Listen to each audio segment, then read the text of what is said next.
So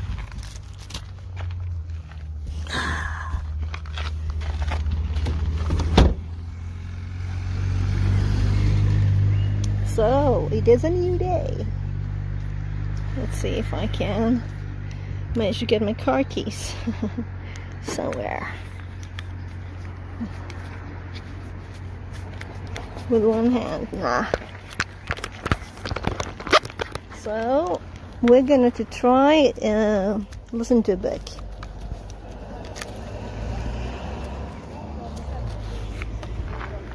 And it's not actually an audiobook, it's a PDF.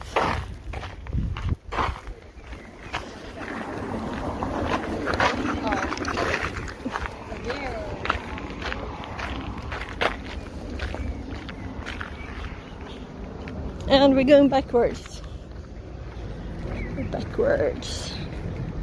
So let's see now. Should I have the TTS on too? That's like crazy having several things on. But I better hear if someone says something.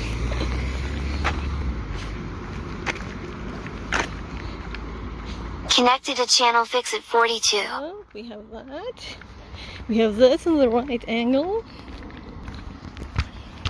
Zilga Master says, "Hello, what are you gonna fix today?" I guess we're gonna fix not fitting in my clothes. So we have quite nice weather. Going to walk backwards. Oh gosh, I'm dropping my clothes. Just a sec here. I need both hands to tie my jacket.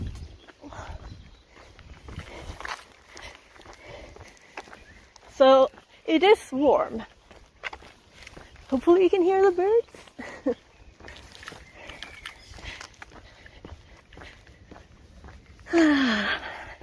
But we're going to listen to a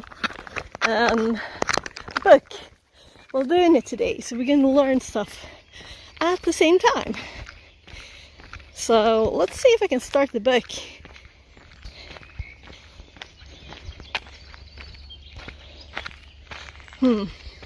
So it's called Redefining Hacking. Comprehensive guide to red teaming and bug bounty hunting in an AI-driven world.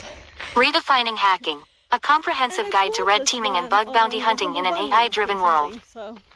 Omar Santos, Savannah Latsara, Wesley Thurner.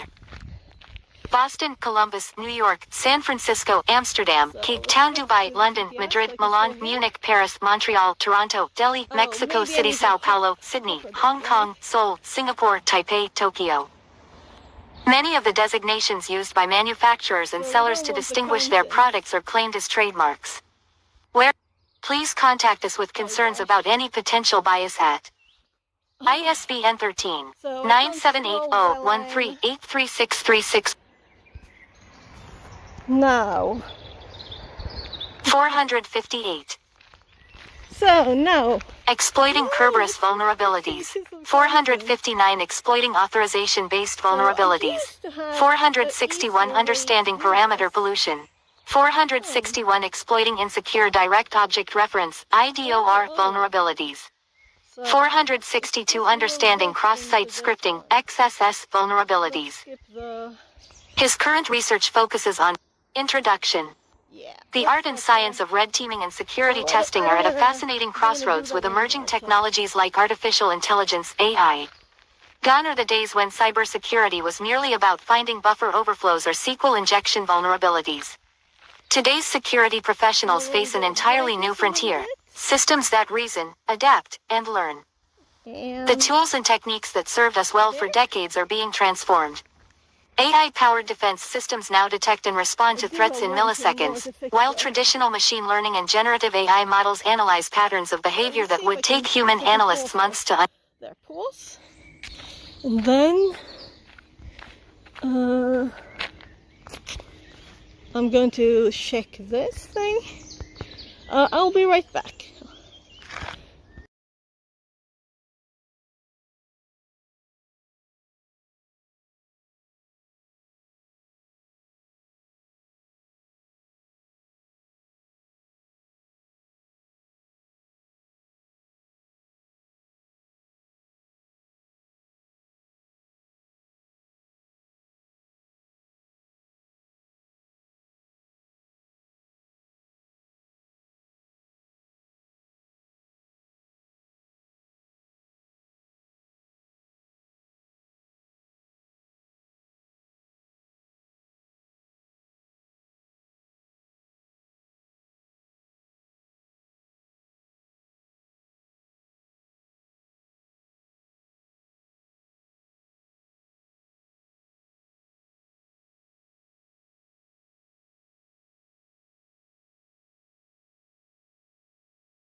So let's see. Now.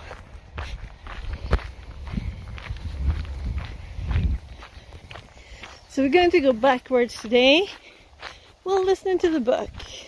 And then AI-powered defense systems now detect and respond to threats in milliseconds, while traditional machine learning and generative AI models analyze patterns of behavior that would take human analysts months to uncover. So everything should be Yet, working. paradoxically, this same technological revolution has created new vulnerabilities and attack surfaces that few could have imagined just years ago.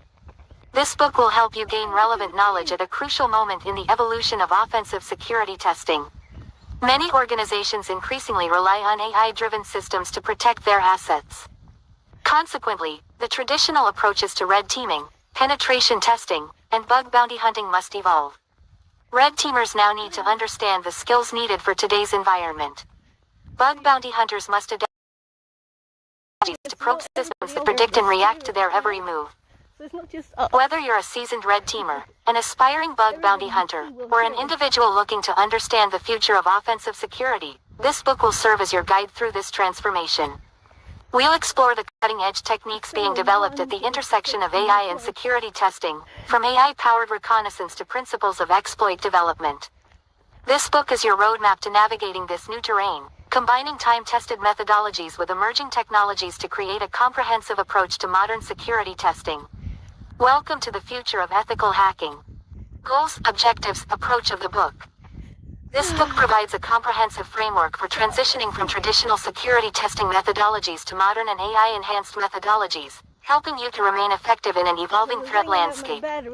This book delivers actionable, hands-on knowledge that you can immediately apply in real-world red team engagements and bug bounty hunting, with a focus on both current and emerging technologies. This book will equip you to execute sophisticated red team operations that account for AI-powered defense systems and leverage AI and automation effectively in bug bounty hunting while maintaining the crucial human element. You will learn how to build and maintain modern red team infrastructure and leverage custom tools and frameworks that combine traditional and new techniques. Each chapter begins with core concepts and then provides step-by-step explanations and real-world case scenarios. XXIII. Targeted Reading Audience.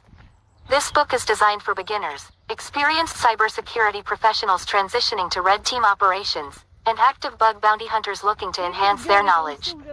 Additionally, it is designed for red teamers seeking to integrate AI into their methodology and any organizations building or improving their red team capabilities.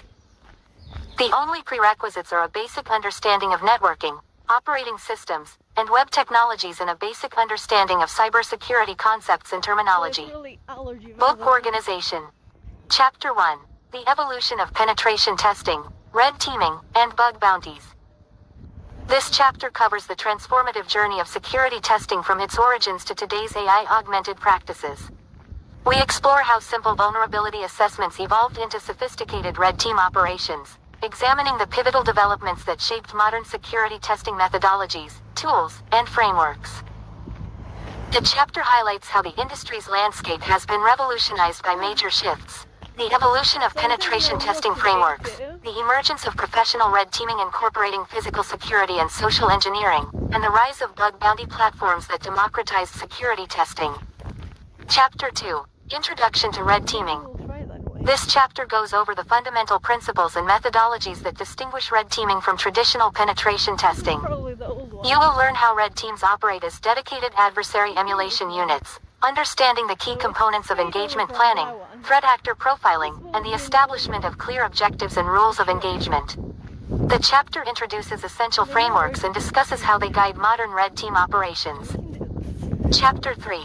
Red Team Infrastructure. This chapter covers the critical components of building and maintaining a resilient red team infrastructure. From designing covert command and control (C2) frameworks to implementing secure communication channels, the chapter covers essential concepts, including domain categorization, traffic redirection, and operational security measures. Chapter 4. Modern Red Team Methodology and Tools. This chapter examines cutting-edge methodologies and tools that define modern red team operations. The chapter investigates how traditional attack frameworks are being enhanced by modern tools, exploring advanced techniques in initial access, lateral movement, and persistence. The chapter walks through each phase of a red team operation. Chapter 5. Social Engineering and Physical Assessments.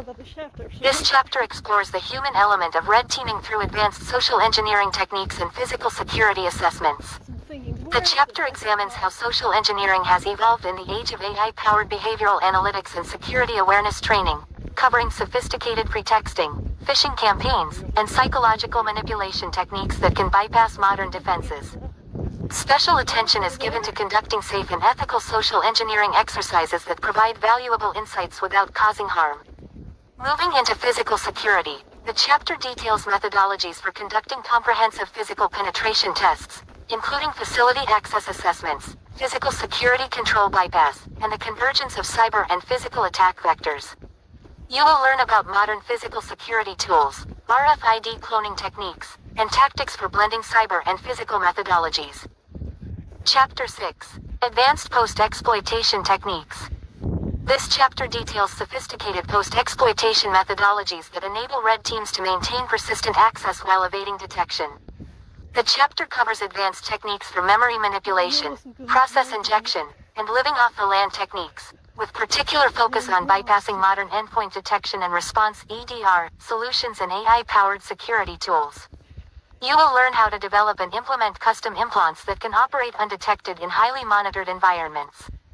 We discuss the importance of operational security during post-exploitation activities and provide strategies for cleaning up artifacts to maintain long-term covert presence.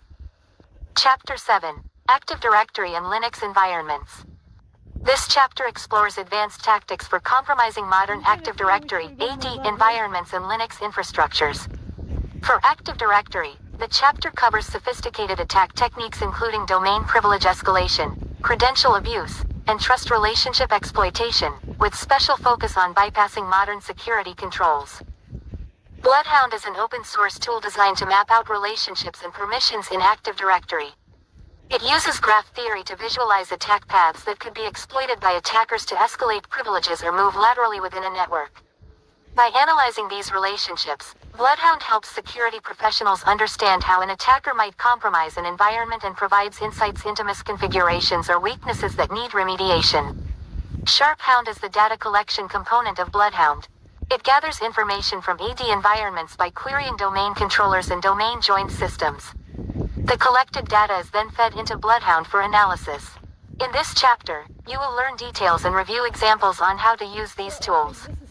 The Linux section covers advanced exploitation techniques specific to modern Linux environments, including container escape, kernel exploitation, and privilege escalation in hardened environments. The chapter details methodologies for exploiting Linux systems leveraging common misconfigurations and vulnerabilities. Chapter 8. The Future of Red Teaming Beyond the AI Revolution. This chapter covers how artificial intelligence and emerging technologies are revolutionizing red team operations. You will learn how AI is being leveraged to enhance attack capabilities, including autonomous reconnaissance systems, exploitation at scale, and advanced social engineering attacks using AI. Chapter 9. Introduction to Bug Bounty and Effective Reconnaissance. This chapter provides a comprehensive introduction to professional bug bounty hunting in today's competitive landscape. The chapter examines the evolution of bug bounty programs, platform dynamics, and strategies for building a successful career as a bug hunter. Chapter 10. Hacking Modern Web Applications and APIs. This chapter covers many techniques for testing modern web applications and APIs. We explore sophisticated attack methodologies against contemporary application architectures, including microservices, serverless functions, and GraphQL APIs. Moving beyond traditional vulnerabilities, the chapter investigates emerging attack vectors in modern frameworks, cloud configurations, and authentication mechanisms. Chapter 11. Automating a bug hunt and leveraging the power of AI. This chapter covers how AI and automation are revolutionizing the bug hunting process. The chapter covers practical tactics for building intelligent scanning systems, developing custom tools that leverage AI for vulnerability detection, and creating automated pipelines that can scale across multiple targets. You will learn how to combine traditional security tools with AI capabilities to enhance security assessments. Throughout the book you will learn about Retrieval Augmented Generation, RAG, and tools such as LangChain, Llama Index, Ollama, and many other AI frameworks. Credits. Cover Think Hub Studio, Shutterstock Figures 5.1, 5.2, 5.9 and 5.10 OpenAI Inc. Figures 3.2, 3.3, 3.4, 3.16, 3.17, 3.21 Microsoft Corporation Figures 4.3, 4.4, 4.5, 4.6, 4.7 Bright Data Limited. Figure 4.10 Caffeine. Figures 4.11, 4.12, 4.13, 4.15 Microsoft Corporation Figure 5.3 Spoof Card. Figure 5.5 Palo Alto Networks.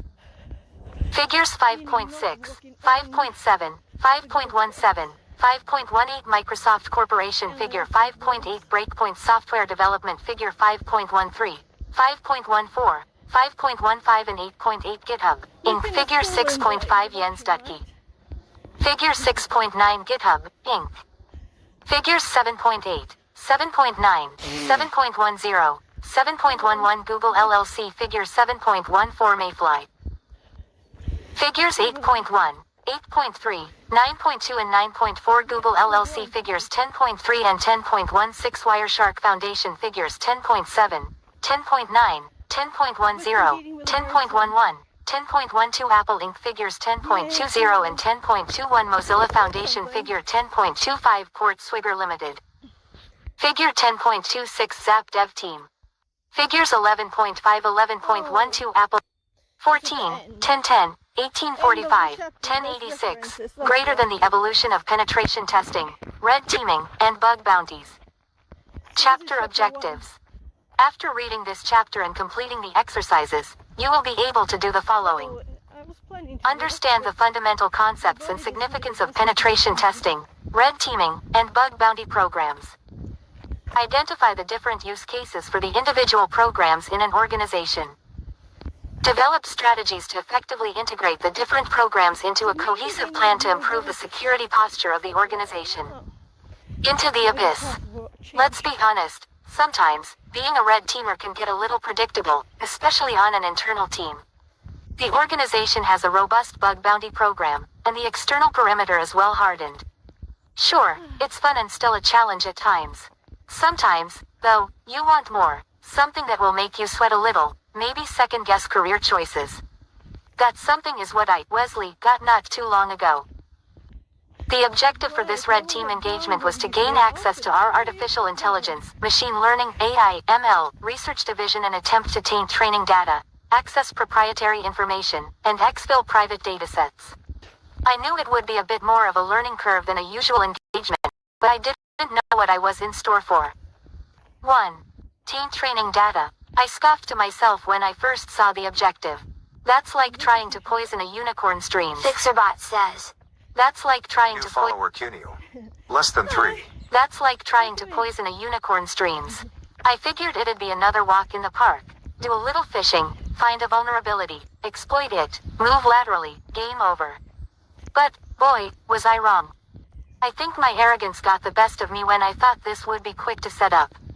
I had to get my head around AI vulnerabilities. A standard crash course on a topic was not going to cut it. This was not going to be a straightforward prompt injection. It wasn't a strong suit either. I knew it would be related to data poisoning and attacking the integrity of the model. I immediately dug in and realized most training and research I was finding were geared toward prompt engineering. Now, I am used to just-in-time training, JIT, and the usual cycle of cramming in just enough to accomplish the task before you move on to the next thing. But this was a whole other thing. Who knew AI security couldn't be learned in a few hours? The uncharted territory. While researching this objective, let's also continue with the engagement. Now, with a well-funded bug bounty program and regular penetration tests, getting that initial foothold becomes increasingly difficult. Compounding that was the fact that the research division didn't have any public products, there was zero attack surface, and our bug bounty program wouldn't have any insights for us. Digging through open source intelligence, OSINT, can be dull until you find that piece of information that you pivot on and get what you were looking for. In this case it was public AI, ML platforms. We were blown away by their level of activity on the platform, commenting on models and reviewing datasets. A few patterns started to emerge, illustrating what they were interested What in. do you think? We determined that they were testing the models on their laptops and in the cloud. We then noticed the organization was not registered on the platform. Then it hit us, a textbook watering hole attack with a sprinkling of organization confusion. It was a nice change of pace from your typical Spearfish. We needed to balance the right amount of realism without replicating a specific user who could be easily contacted. From our previous OSINT work, we used some similar sounding names to other employees at the organization. We needed our model to just be convincing enough that this person could manage the organization on the platform. We utilized an avatar generator to give the account a little flair but no actual information.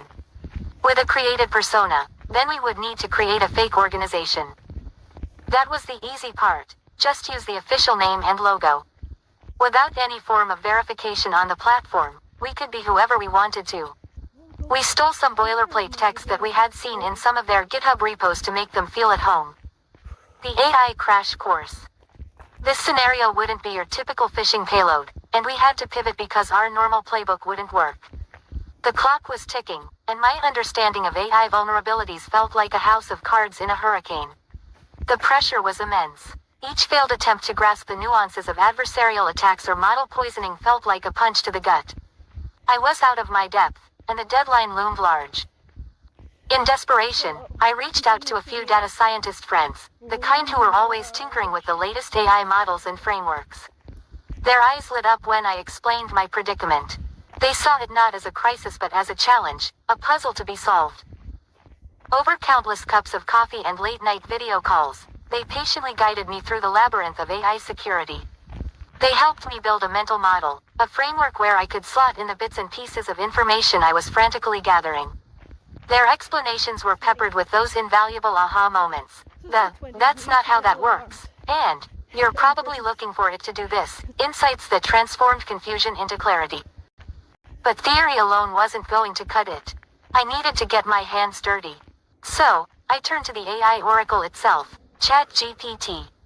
My search history from those days is probably a hilarious and slightly embarrassing testament to my frantic quest for knowledge. I bombarded the model with questions, ranging from the basic to the esoteric, hoping to glean some practical wisdom. Then came a breakthrough. A black hat talk and a couple of research papers on embedding malicious code in models caught my eye. The Keras Lambda layer, a seemingly innocuous component that could be weaponized to execute arbitrary code. It was like finding a hidden trapdoor in a seemingly impenetrable fortress. Fueled by my newfound knowledge and a surge of adrenaline, I dove headfirst into experimentation.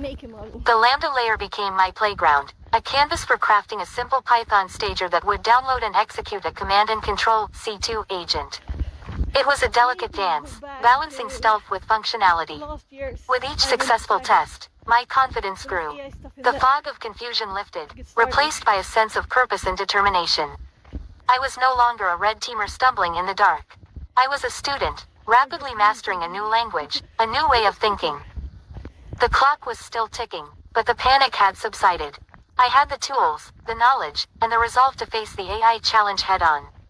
The sprint to the finish line had begun, and I was ready. Into the breach. We seeded the AI ML platform with our newly created malicious model. We added a little bit of window dressing to enhance our lure.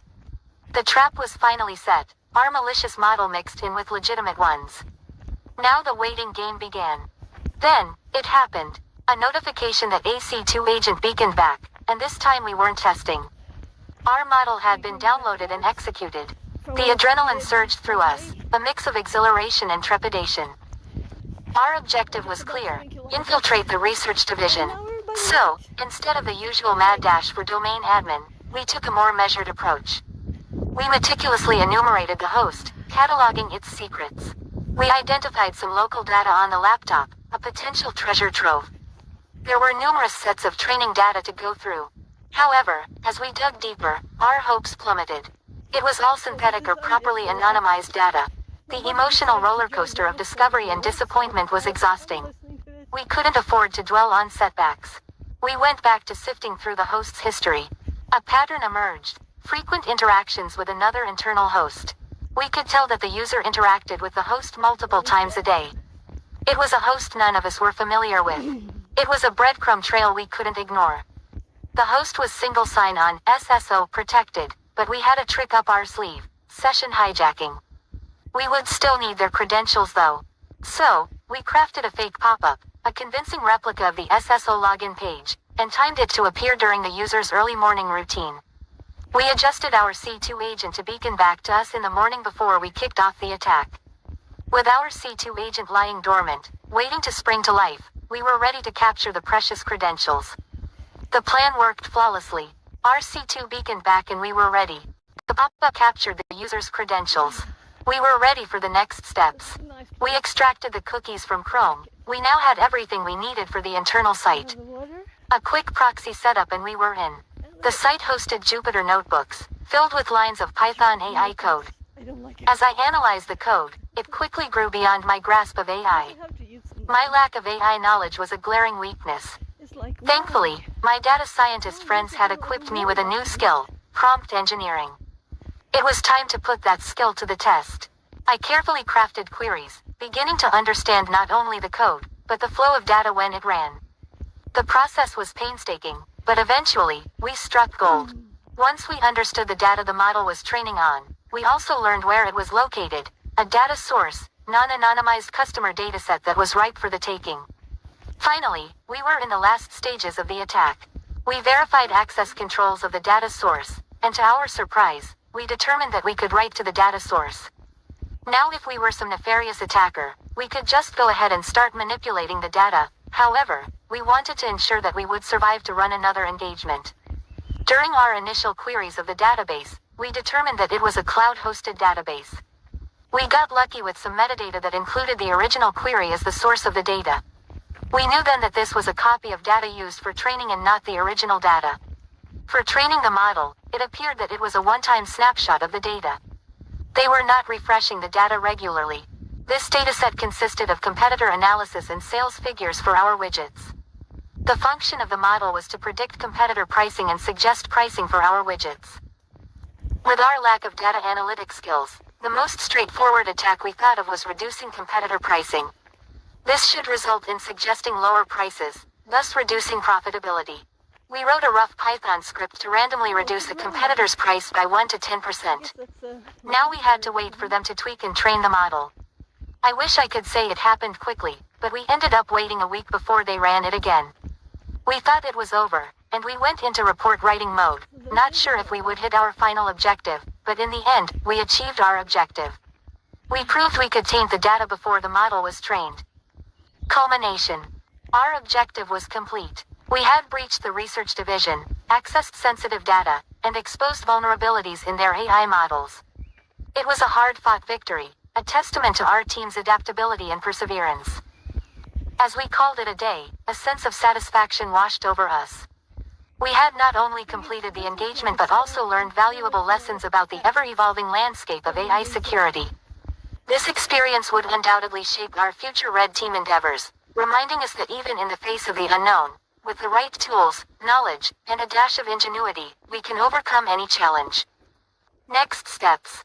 This story is more than just an account of a successful Red Team engagement. It's a glimpse into the unpredictable, ever-evolving world of cybersecurity, where the stakes are high and the challenges are relentless. It's a world where adaptability, ingenuity, and a thirst for knowledge are not just nice-to-haves but essential skills. The goal of this book is to equip you with the tools and knowledge you need to navigate this complex landscape with confidence. We want to take you beyond the theoretical and into the trenches. We want to share the hard-won lessons, battle scars, and strategies that have helped us overcome seemingly insurmountable obstacles. Whether you're a seasoned Red Teamer or just starting your journey in cybersecurity, this book is for you. We want to empower you to face the unknown, embrace the challenges, and emerge victorious despite the odds stacked against you. We're going to show you that with the right mindset, skills, and a little bit of grit, you can handle anything. Industry overview. Cybersecurity has evolved significantly from its early days and will continue to do so. The history of cybersecurity mirrors the rise of computing itself. In the early days of computing, security was not a priority, the focus was primarily on functionality. The first controls evolved out of the need to share a limited computing resource among users, not from any inherent concern for malicious actors. Soon after these controls were put in place, there were individuals who were seeking to exploit their weaknesses to gain additional resources. The cat-and-mouse game of protection and exploitation began, driving the evolution of the cybersecurity field it is today. Along the lake. Computers have become more pervasive in our lives, and the sheer volume of sensitive data that they process and store has exploded. The need to protect this has evolved into specific roles focused on different aspects of security. An organization with a mature cybersecurity program will focus on 3 core pillars, each fulfilling a unique but interconnected function.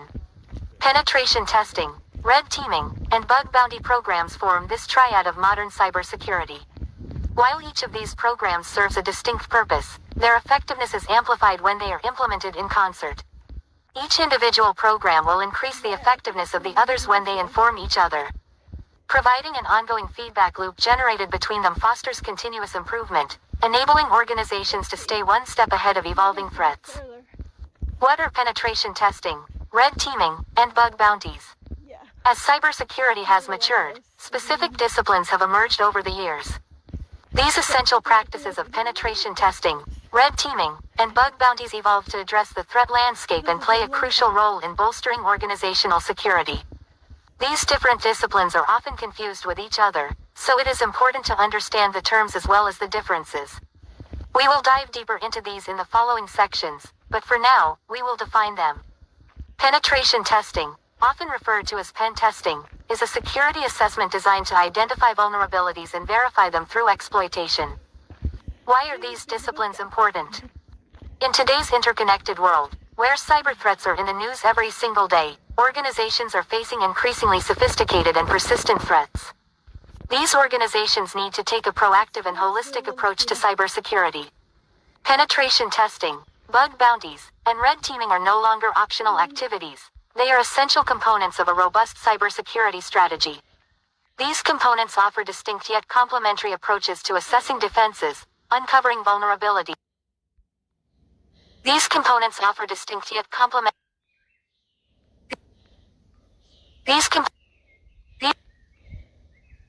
Oh no. These components offer distinct yet complementary approaches to assessing defenses, uncovering vulnerabilities, and promoting continuous improvement in security posture. Each approach has its unique advantages and disadvantages. Penetration testing provides a structured and systematic way to proactively uncover vulnerabilities. Red teaming emulates real-world adversaries and their attacks, allowing organizations the opportunity to test their defenses against highly motivated and skilled adversaries. Bug bounties leverage the skills of the community to identify issues that might not normally be identified. These disciplines, together, provide a multi-layered approach to ensure that organizations stay one step ahead of malicious actors. How have they evolved over time? The disciplines of penetration testing, bug bounties, and red teaming have undergone significant transformations over the years in response to the ever-evolving cyber threat landscape. It was not until recent times that we saw them come together in a cohesive approach.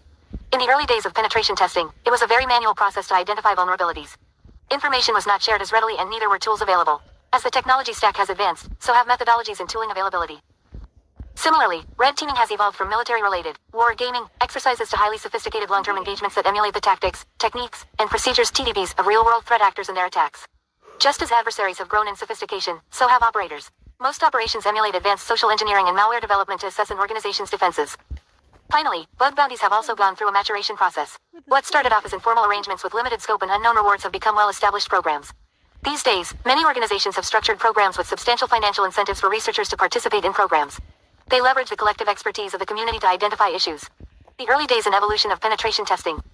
During these early days of penetration testing, testing wasn't as formal when compared to the sophisticated assessments performed today. They are often in response to, how secure is the system? Similar to red teaming having its roots in the military, so does penetration testing. These tests were performed by a Tiger team, a team of individuals with specialized skills to address a specific problem. This term was originally coined by Walter C. Williams, an engineer at the Manned Spacecraft Center, in the 1964 paper titled, Program Management in Design and Development. This was then further expounded on by James P. Anderson in the 1972 report, Computer Security Technology Planning Study. These early penetration tests and methodology laid the groundwork for penetration tests today. They brought to light principles that are used every day in penetration tests. This effort was crucial in helping organizations realize the importance of proactive security assessments. As penetration tests evolve, they formalize processes, frameworks, and tooling. In the early days of penetration testing, the development of methodologies and tooling was a very organic process, often happening in silos. This work was driven mainly by the ingenuity and experience of these early individuals. These initial penetration tests were very ad hoc approaches, relying heavily on the individual skills and knowledge of the testers. There was a lack of standardized methodology, with a focus on improvisation and creativity to achieve success. Anderson's framework, which he outlined in his Computer Security Technology Planning Study, paved the way for future frameworks to follow, see Figure 1-to-1. Helping to standardize the methodology, Penetration Testing Execution Standard, PTES, and Open Web Application Security Project, OWASP, testing guide emerged. These standards build upon and refine the way assessments were conducted, providing guidelines and establishing best practices. Figure 1-to-1. Computer Security Technology Planning Study. The evolution of tooling within penetration tests mirrored that of the frameworks. In the early days, penetration testers relied heavily on manual techniques and command line tools. These tools required a deep understanding of operating systems, network protocols, and programming languages. These efforts evolved into custom scripting as testers sought to automate specific tasks. This automation allowed them to increase in velocity and share among team members. Some of these tools would evolve into vulnerability scanners because they were packaged together, reducing the time and effort required for manual checks. As collaboration beyond teams grew, many of these tools would become open-sourced. This open access was a boon for the community and played a crucial role in their rapid development and expansion. The development of penetration testing methodologies and tools was a continuous process of innovation and refinement. Early pioneers paved the way for the sophisticated and structured approaches that are used today. They demonstrate the importance of proactive security assessment in an increasingly interconnected world. The rise of red teaming. Red teaming has its roots in the early days of military war games. In the 1960s, the United States military began using war games to test the effectiveness of its operational plans. This initial set of exercises was called the Sigma War Games and was carried out in the Pentagon. A group of 40 to 50 experts would gather to prepare for each exercise. These individuals would develop a scenario based on current global conditions and predict future events. For the execution phase of the exercise, about 30 people would participate. This phase consisted of two teams, the red team, which played the role of the enemy forces, and the blue team, the friendly forces. A third group called Control, sometimes referred to as White Cell, would oversee the exercise. Their role during the exercise was to monitor for adherence to the rules of engagement, roles, and coordination of activities to achieve exercise goals. Since these early days of exercises, the term red teaming has been applied to a wider variety of activities. In the 1980s, the concept began to be applied to cybersecurity. Many early engagements still required physical access to these systems. As ARPANET gave way to the public internet and systems became more interconnected, the engagements transitioned to more remote attacks. The National Security Agency led the way in this new digital landscape. The NSA transitioned from its traditional signals and cryptographic focus to a cybersecurity focus. Red team engagements have evolved significantly over the last 30 or so years. In the earliest of red team engagements, the target was typically military or government computer systems. These early engagements lasted only a few days or weeks. Within the military, red teaming has become a specialized position requiring specific training. These dedicated teams of operators will specialize in specific domains, such as cyber warfare. In the civilian world, as cyber attacks have matured and increased in sophistication, so have the red team engagements. A key piece of red teaming is adversarial emulation, which will be discussed further in the next chapter. As the threat landscape has evolved with adversaries executing increasingly sophisticated attacks, red teams have to emulate these attacks. This increased complexity has caused the length of many of these engagements to increase from weeks to months. Engagements will also encompass a wider array of assessments. These engagements will cover physical and social engineering as well as technical assessments. Organizations recognize the need for full-spectrum engagements. The emergence of bug bounty programs. With the popularity of bug bounty programs in the last few years, it is hard to believe that they can be traced back to the early days of computing. In 1983, a small software company named Hunter and Reddy is credited with launching the first documented bug bounty program. The company was advertising its new versatile real-time executive VRTX operating system as being bug-free. The VRTX was designed for real-time applications, where even minor bugs would have a significant impact. The reliability of the operating system was crucial for the company's reputation. Hunter and Reddy was so confident in it that the company published a full-page ad with the slogan, "Get a bug if you find a bug." It offered a Volkswagen Beetle or $1,000 in cash to anyone who could find one and report it via phone or mail. The program gained notoriety not just for the uniqueness of the advertising but also for the award of a bug for a bug. This program demonstrated an early understanding that external perspectives could be invaluable in enhancing software security. It foreshadowed the collaborative approach that would become a cornerstone of modern bug bounty programs. A little over a decade later, Netscape launched a more formal bug bounty program that most closely resembles something we see today. In 1995, the company launched a Bugs Bounty initiative for the Netscape Navigator 2.0 browser. This program marked a turning point for the industry and is recognized as the first formal bug bounty program. The program focused on cash rewards and responsible disclosure of the bugs. This approach incentivized ethical hackers and security researchers to actively search for vulnerabilities within a specific product. This program created a symbiotic relationship between the company and the community. It created a shift in perspectives. Instead of relying solely on internal testing, Netscape embraced external expertise to enhance its security posture. It was a successful program, even though it was short-lived. It ran until the final release of Netscape Navigator 2.0. It helped uncover several vulnerabilities and improve the overall security of the browser. The program also provided lessons learned for future programs. The limited scope and duration of the program reduced its overall impact. Future programs would learn from this and establish enduring efforts with much broader scopes. It would also highlight the challenges in communication and coordination between companies and researchers. While these early programs were groundbreaking, the bug bounty landscape didn't immediately expand.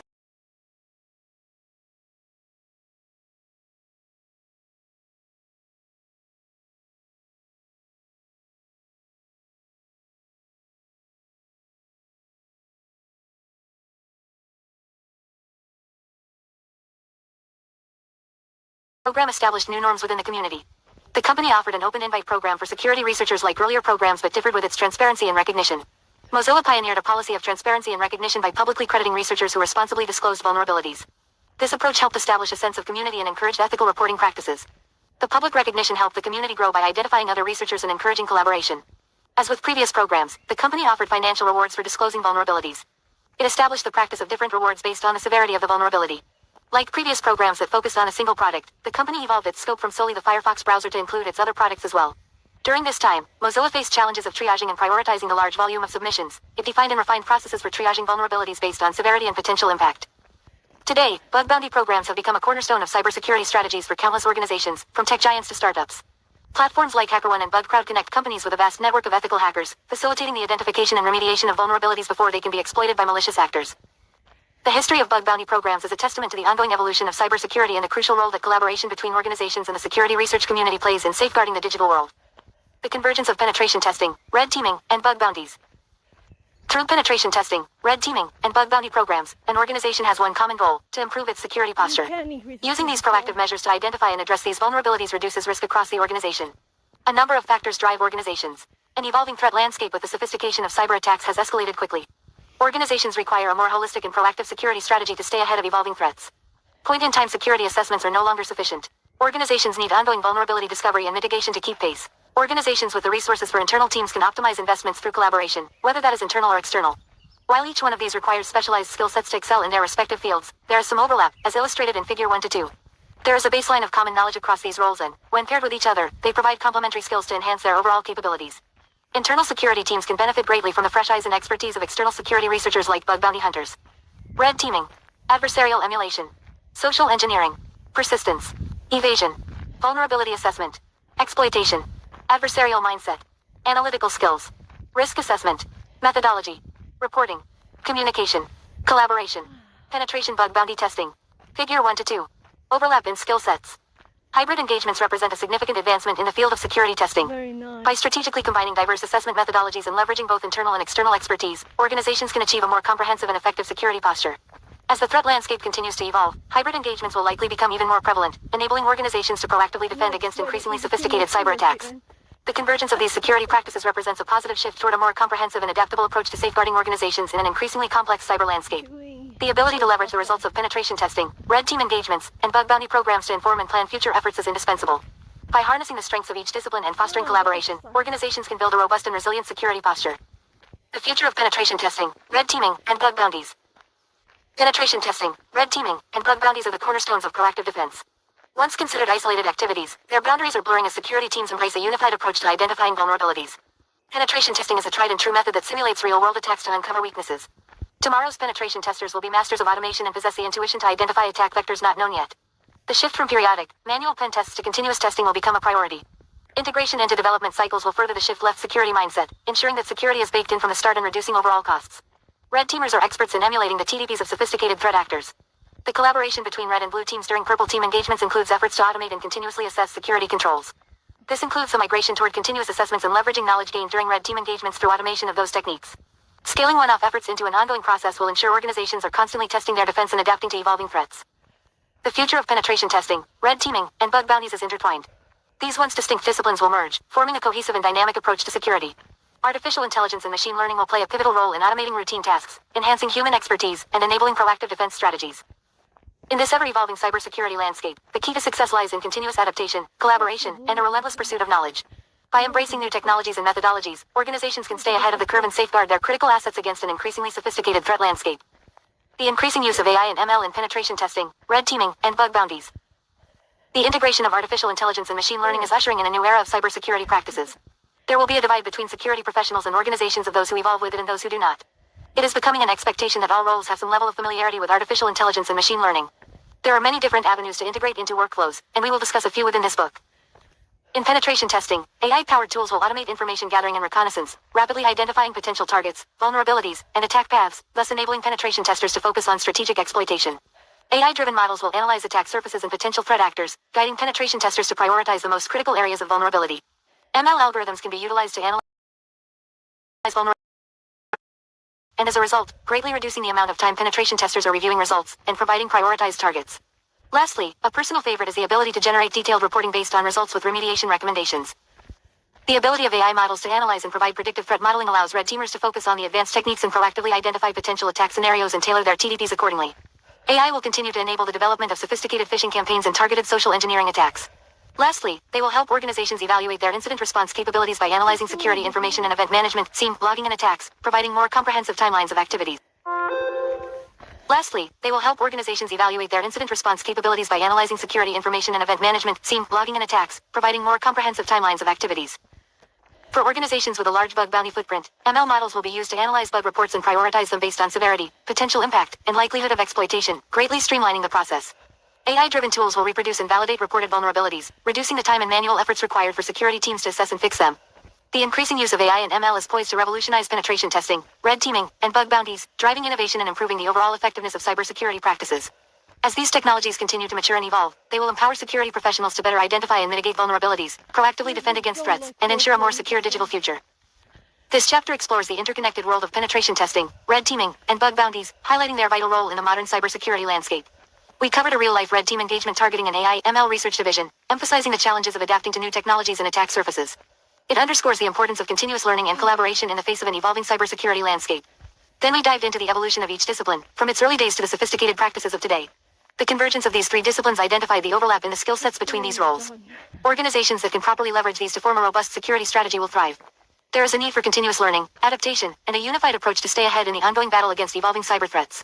Finally, as we look to the future of penetration testing, red teaming, and bug bounties, we dive into the transformative potential of AI and ML. Adopting AI and ML to enhance the expertise of security professionals and automate routine tasks will drive proactive defense strategies. Test your skills. Multiple choice questions. 1. When did red teaming originate in the military? A. 1950s. B. 1960s. C. 1970s. D. 1980s. 2. In what year was the first bug bounty program launched? A.1978. B.1994. Do you remember? C.1983. D. 2003. 3. Which of the following is not a core program of a mature cybersecurity program according to the chapter? A. Penetration testing. B. Red teaming. C. Vulnerability scanning. D. Bug bounties. 4. What is the primary advantage of bug bounty programs mentioned in the chapter? A. They are less expensive than penetration testing.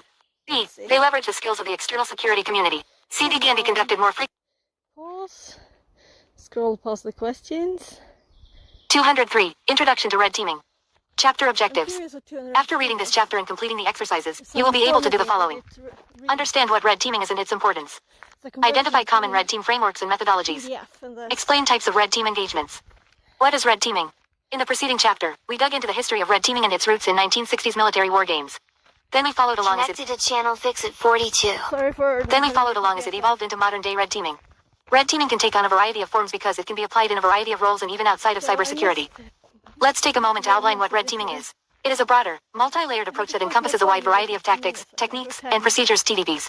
It utilizes not only TDPs from real-world adversaries to test technical security controls but also the human element, processes, and the overall security posture of an organization. Red teaming offers an adversarial perspective essential for testing security assumptions and evaluating the effectiveness of the people, processes, and technologies employed to defend an environment. 1.7. Any offensive security testing, such as a penetration test, is often misinterpreted as red teaming.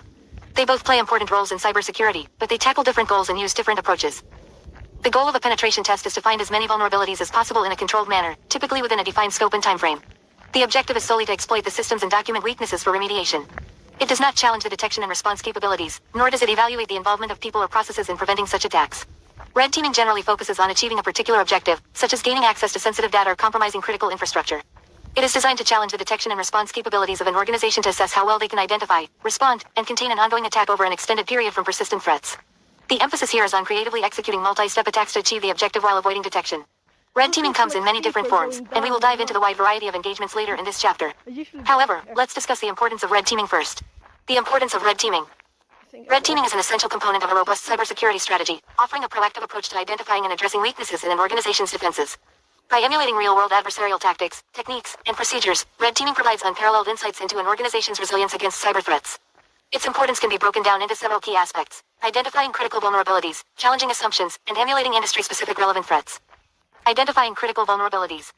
Red team engagements are uniquely designed to uncover critical vulnerabilities by adopting a holistic and multi-dimensional approach to security testing. Unlike narrowly focused penetration tests that typically target specific systems or applications, red teaming evaluates an organization's entire security ecosystem. This comprehensive methodology ensures that no critical weak points are overlooked, providing actionable insights into the organization's overall risk posture. Holistic red teaming ensures that security measures are not only robust in isolation but also resilient when tested against complex, multi-vector attacks. This level of insight is invaluable for organizations striving to defend against sophisticated adversaries and continuously improve their security defenses. Challenging assumptions. Another significant benefit of red teaming is its ability to challenge existing assumptions about an organization's security posture by adopting an adversarial perspective. Security measures are often designed and implemented on theoretical scenarios, compliance requirements, or past experiences. While these approaches provide a foundation, they may overlook evolving threats, misjudge the ingenuity of real attackers, or rely too heavily on untested assumptions. By simulating real-world adversarial behavior, red teams put these assumptions to the test, identifying gaps or weaknesses that would otherwise remain hidden. For example, an organization may assume that multi-factor authentication, MFA, is sufficient to secure sensitive accounts.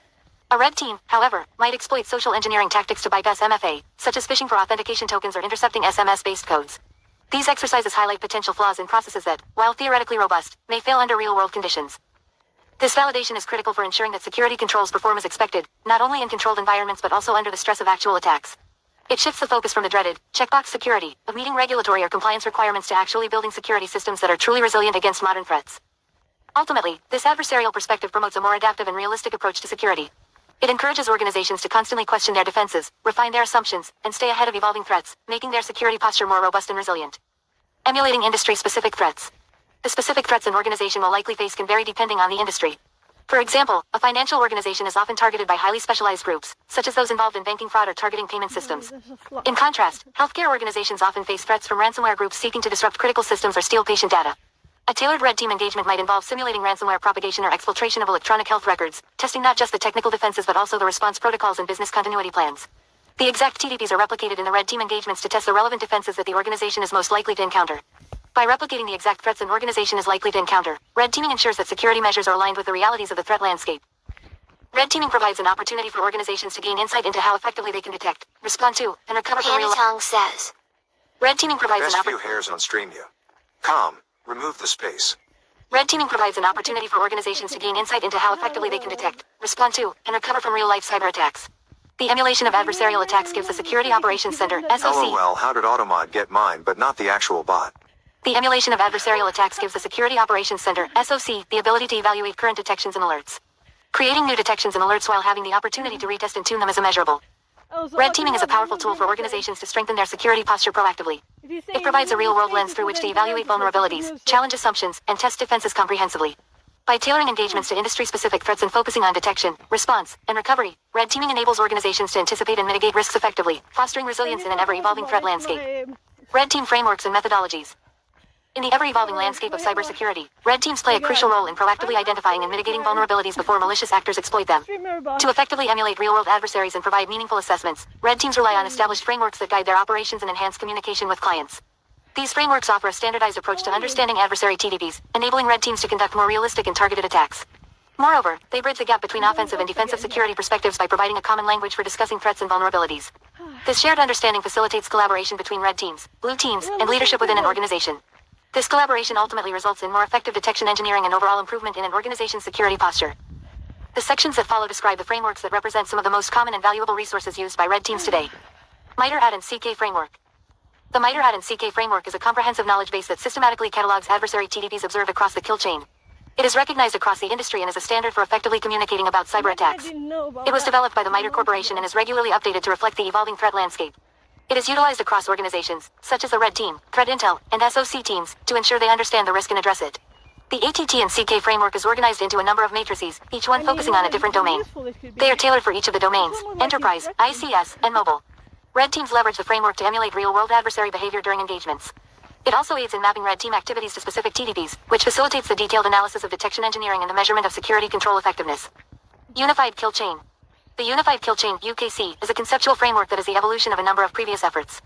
It addresses the limitations of previous models through the integration of their strengths in a unified approach. It is designed to provide a holistic view of adversary behavior across the entire attack lifecycle. Unlike the MITRE AD and CK framework, which we previously mentioned, the Unified Kill Chain focuses on both the technical and strategic aspects of cyber attacks. It incorporates techniques from initial compromise, persistence, lateral movement, and impact while aligning with broader risk management and operational objectives. It focuses on end-to-end coverage of the attack. It ties specific technical actions to strategic goals for the attacker. This allows an organization to understand how these TDPs contribute to the broader adversary goals in isolation. The flexibility of the kill chain is that it complements other frameworks like MITRE AD and CK, providing a unified narrative of adversarial campaigns. Lastly, it is utilized by red teams to emulate sophisticated attack sequences, helping organizations test their security controls in a holistic manner. Tiber EU. Threat intelligence-based ethical red teaming, Tiber EU, is a framework developed by the European Central Bank, ECB, for financial institutions in the European Union that provide core financial infrastructure. The main emphasis is on the use of threat intelligence to tailor exercises to specific threats faced by an organization. The other focus of the framework is to provide a consistent and comprehensive approach to red teaming, ensuring that exercises are conducted to a high standard. This approach enables the results to be comparable across institutions. The result of the exercise is focused on increasing the cyber maturity and resilience of the organization. This is done through identifying the strengths and weaknesses of the financial institution. The participants include 5 teams in an exercise. Threat intelligence, a third-party team that performs reconnaissance and analysis of the financial institution. This team provides a comprehensive list of possible threat actors and their TDPs. Blue team, the financial institution's internal team, which is responsible for the prevention, detection, and response capabilities. Red team, a third-party team that carries out the emulated attack against the financial institution. White team, trusted agents internal to the financial institution. Tiber team, the internal team that is responsible for ensuring the test meets the requirements of the Tiber EU framework. Note: the Tiber EU framework requires that the threat intelligence and the red team are performed by an independent third-party provider. This requirement ensures that an outside perspective is applied and may offer additional resources that internal teams may not have. You can find additional information about the Tiber EU framework at pame/cyber-resilience/tiber-u/html/index.n. HTML. CBEST. The Bank of England's Cyber Assessment Framework, CBEST, is another intelligence-led approach to red teaming.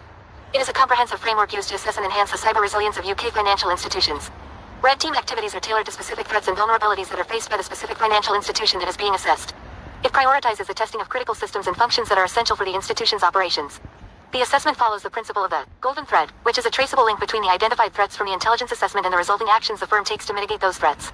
It ensures that there is alignment with the organization's overall risk management strategy, ensuring accountability and continuous improvement in their cybersecurity posture. It is common to utilize this framework if you are based in the UK or performing work there.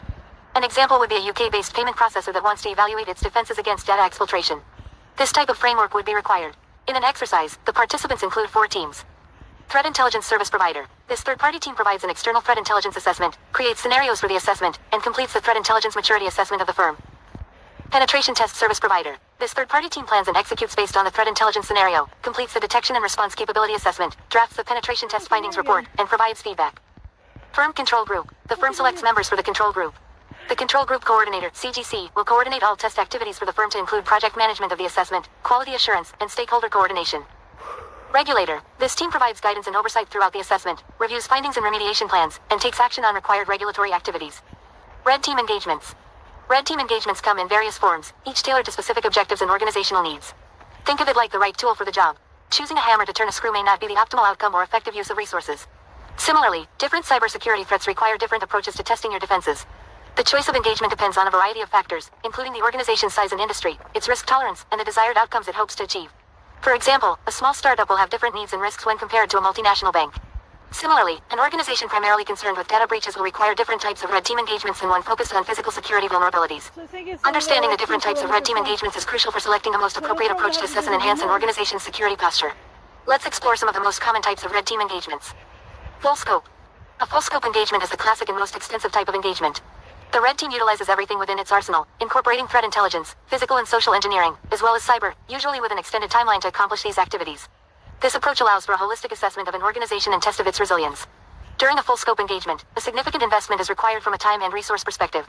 Depending on the size of the organization, this type of engagement may be too resource-intensive to accomplish regularly. Table 2-1 outlines the benefits and drawbacks of full-scope engagements. Table 2-1 full-scope engagement benefits drawbacks. Benefits drawbacks.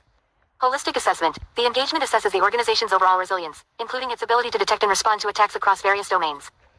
Resource intensive. These may require the development or purchase of new tools or services that are not regularly utilized by the team. Multiple attack vectors. These can involve attacks on both digital systems as well as physical security, often combining multiple attacks for successful execution. Long duration. Engagements of these types can go on for months, while not requiring an entire team for the full duration of it. Aspects such as build-out and social engineering can last longer than a typical one. Objective-based. In objective-based engagements, the red team is given a clearly defined objective that aligns with a specific organizational goal or risk. The objective could be to access sensitive data, such as customer information or intellectual property, to manipulate and/or exfiltrate the data. These objective-based engagements typically have a defined start and end. Due to the scope being focused on achieving a specific goal, these engagements tend to be shorter than full-scope engagements. However, they can still vary from a week to several months depending on the complexity.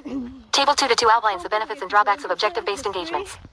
Table 2 to 2 objective-based engagement benefits drawbacks. Benefits drawbacks. IRL. Clear and measurable outcome. These engagements have a specific outcome that can be easily determined if it is successful and can be measured. Technical stuff. Narrow scope. By focusing on a single objective, these engagements may overlook other critical vulnerabilities or risks within the organization. Efficient and resource optimization. With the narrower focus and clear mission of this engagement, the resources required are easier to define. Over-reliance on predefined outcomes. Success or failure is measured against achieving a specific goal, potentially leading to a binary evaluation of the engagement's results. Alignment with business risks. The engagement's objective is chosen to reflect the organization's specific risks, which makes it more impactful. Whether testing for data breaches, physical security, or ransomware resilience, each exercise aligns with the highest priority risks the organization faces. Dependency on proper objective selection. The success of the engagement depends heavily on defining an appropriate and relevant objective. If the chosen objective does not align with the organization's real-world risks, the exercise may provide little value. Poorly selected objectives can lead to a misallocation of resources and a false sense of security. Benefits drawbacks improved incident response and detection. Alerting. Objective-based exercises test the organization's ability to detect and respond to a specific type of threat. By focusing on a particular attack scenario, the blue team can improve its incident response capabilities in a focused way. Adaptability. With a defined objective, red team engagements can quickly adapt to emerging threats, such as new ransomware techniques or supply chain attacks. This flexibility enables the organization to test its defenses against the latest, most relevant adversarial tactics. Adversary emulation, scenario-based. In adversary emulation engagements, the focus is on simulating a realistic, end-to-end attack scenario that mimics the tactics, techniques, and procedures of a specific threat actor or type of adversary. Unlike objective-based engagements that have a narrowly defined goal, adversary emulation-based engagements take a broader approach, replicating the life cycle of an attack from initial reconnaissance to achieving multiple potential outcomes. The scenarios are designed to represent real-world attack conditions, emphasizing the organization's ability to defend against, detect, and respond to evolving threats. These engagements are often rooted in specific use cases, such as advanced persistent threat simulations, supply chain attacks, or ransomware incidents, and can range from a few weeks to several months, depending on the complexity and scope. The use of threat intelligence is critical in determining the relevant threat actor and TDPs to emulate. Table 2 to 3 outlines the benefits and drawbacks of adversary emulation, scenario-based engagements. Table 2 to 3 adversary emulation, scenario-based engagement benefits drawbacks. Benefits drawbacks. Comprehensive threat emulation. More holistic organization security posture by emulating a full attack lifecycle based on specific threats. Broad scope. The expansive nature of these engagements can dilute focus, potentially overlooking critical vulnerabilities that might have been identified in more targeted testing. Real-world relevance. These engagements reflect current and emerging threats, incorporating TDPs associated with active threat actors or industry-specific risks. Difficulty measuring outcomes. Unlike objective-based engagements, where success is tied to a single goal, scenario-based engagements have multiple outcomes, making it harder to measure success. Purple team. These types of exercises involve a collaborative approach where both the red team and blue team work together to simulate and respond to attacks in real time. The goal is mutual learning and continuous improvement rather than just adversarial exercises. The red team demonstrates and executes simulated attacks, while the blue team actively detects, responds to, and mitigates. This engagement fosters open communication and knowledge sharing, allowing both teams to understand each other's perspectives and enhance the organization's overall security posture. Table 2 to 4 outlines the benefits and drawbacks of purple team engagements. Table 2 to 4 purple team engagement benefits drawbacks. Benefits drawbacks. Real-time collaboration. Red and blue teams work together, with the red team demonstrating the attack while the blue team practices detection and response. Resource-intensive. An effective purple team requires experienced personnel from both teams, coordination, and time to conduct meaningful exercises. Immediate feedback. This approach allows for immediate feedback, improving security controls during the exercise rather than in post-exercise analysis. Knowledge silos. Without proper documentation, reporting, and cross-training of personnel, the knowledge gained during an exercise may not be disseminated beyond the participants. Continuous improvement. Purple teaming fosters a culture of continuous improvement, enabling both teams to share insights and improve overall security posture iteratively. Potential for reduced realism. When both teams are aware of the attacks being simulated, the response may not be fully executed and tested. This can be due to assumptions and usage of a testing environment that doesn't replicate production. Tabletop. Tabletop exercises (TTXs) are structured, discussion-based security simulations designed to evaluate an organization's readiness for handling various scenarios. These scenarios can take on a wide variety of types, from cyber attacks to natural disasters or other crises. Unlike live simulations, TTXs are conducted in a controlled environment where participants discuss actions and responses to hypothetical incidents without actively deploying tools or systems. These exercises are typically facilitated by a moderator who guides the scenario, posing challenges and prompting participants to consider their response strategies. TTXs focus on testing policies, processes, communication, and decision-making rather than technical capabilities. They are valuable for identifying gaps in incident response plans, fostering cross-functional collaboration, and enhancing overall preparedness. Depending on the organization, a TTX is something that the red team may participate in or facilitate. However, it is that is often provided by a third party. Benefits and drawbacks of TTX engagements. Table 2 to 5 TTX benefits drawbacks. Benefits drawbacks. Identifying gaps in plans and processes. TTXs expose weaknesses in existing policies, playbooks, and communication protocols, allowing organizations to address them proactively. Overlooking technical details. TTXs primarily test processes and policies, which can leave technical gaps unidentified. Benefits drawbacks improve communication and collaboration. Through involving multiple teams, TTXs strengthen interdepartmental communication and clarify roles and responsibilities during a crisis. Time constraints. Limited availability of participants from across the organization may limit participation of the depth of the exercise.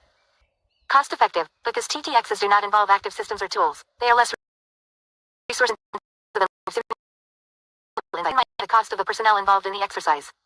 Red Team challenges. There are a number of challenges that Red Teamers will face during their career. While they don't happen often, it is important to understand and prepare for them when they do arise. The following sections explore some of the common challenges faced by Red Teams, from navigating complex organizational structures to dealing with the frustration of no findings engagements. By acknowledging these hurdles and developing strategies to overcome them, Red Teams can consistently improve their effectiveness and contribute to a stronger security posture for the organization. Let's explore some of those challenges that Red Teams may face. Leveling up other teams. An often overlooked aspect of Red Teaming is delivering value to other teams. It's not just about identifying vulnerabilities and doing cool things. The true value is that the security knowledge across the organization has risen. A mature Red Team can contribute to other teams in numerous ways. A Red Team can significantly boost the Blue Team's capabilities by providing them with realistic attack scenarios and insights into adversary mindsets. This practical experience allows the Blue Team to improve their detection and response mechanisms, fine-tune security tools, and strengthen their overall incident response capabilities. Essentially, the Red Team acts as a sparring partner, helping the Blue Team to train and prepare for real-world threats. The Red Team's findings provide invaluable feedback for the threat intelligence team.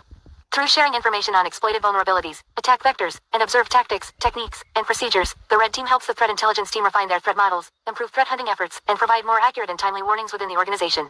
This collaborative loop ensures that the organization's understanding of the threat landscape is continuously updated and aligned with the latest threats. Red Team engagements can be leveraged to create compelling security awareness training for employees. By demonstrating real-world attack scenarios and their potential impact, the Red Team can educate users about common threats like phishing, social engineering, and malware. This practical approach helps employees understand the importance of security protocols and encourages them to adopt secure behaviors, ultimately reducing the organization's vulnerability. This approach can take on many forms, from something as simple as a brown bag lunch demo to a presentation during an internal conference. A more hands-on and focused approach will be discussed in the next paragraph. By collaborating with engineering teams, Red Teams can provide insights into secure coding practices and design considerations. This effort can involve vulnerability assessments of new applications and threat modeling during the development lifecycle. This is not the Red Team performing this function, but providing expertise if it is necessary. Nor does this replace formal training in these specialties, but it provides just-in-time and proactive guidance should the need arise. An example would be the identification of inconsistent user input sanitization in various portions of products. The Red Team can collaborate with engineers to identify the best practices that are relevant to the organization and then work to disseminate that information in the appropriate manner with the relevant engineers. Lack of findings. Not every engagement is going to be perfect or full of the latest vulnerabilities. There will be times when it may seem like a failure. Not achieving your objective is just as informative. You will have performed a validation of existing security controls. It proves that they have been configured and implemented correctly, but maybe this is a surprise for you. In the last couple of engagements, you just steamrolled through them. However, this time, they close out the JIRA ticket for tweaking the control. There may have been an implementation of a new security control that the team was not tracking. This process provides an opportunity for the team to learn and experiment with security control. Finally, it provides guidance for future engagements. When the team is planning the next set of engagements, there is an opportunity to refine the scope, re-evaluate risk, and define new objectives.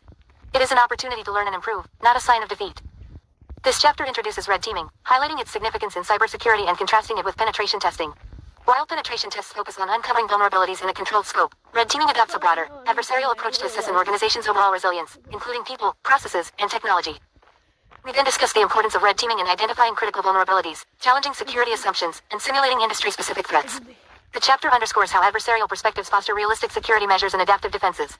We also bot says. We also explore frameworks and methodologies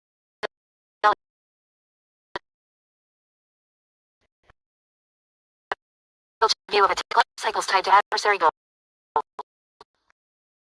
And CBEST frameworks for financial threat intelligence and testing standards. Various types of red team engagements are explained. Full scope, multiple attack vectors. Active-based assessments focus.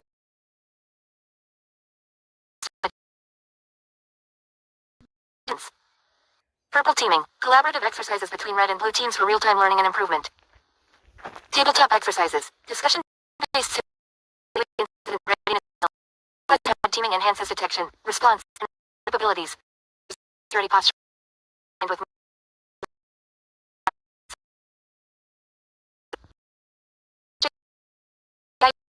contributed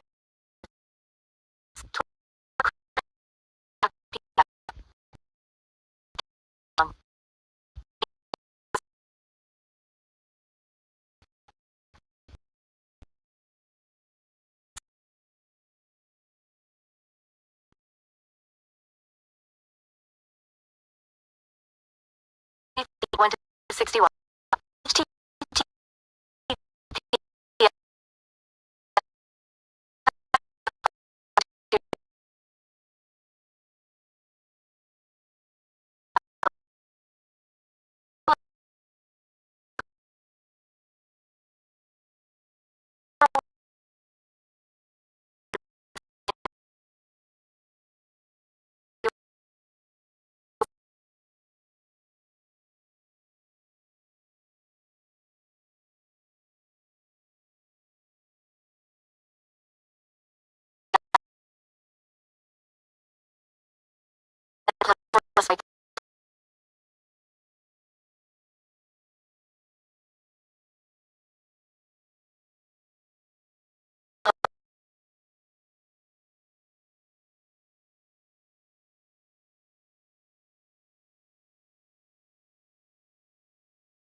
MITRE Corporation. MITRE Add and CK Framework. Words. James. Test your skills.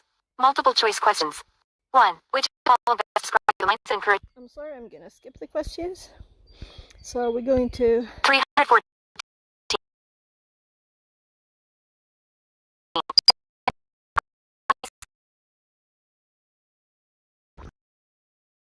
Understand C2 channels. Use C2 redirectors. Secure your infrastructure. Understand how to set up C2 infrastructure. yeah, we have good Begin.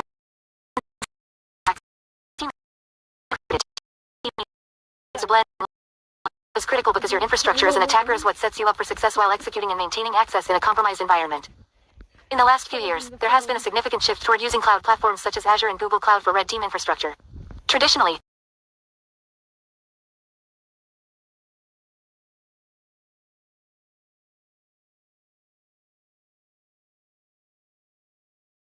engagement has reduced.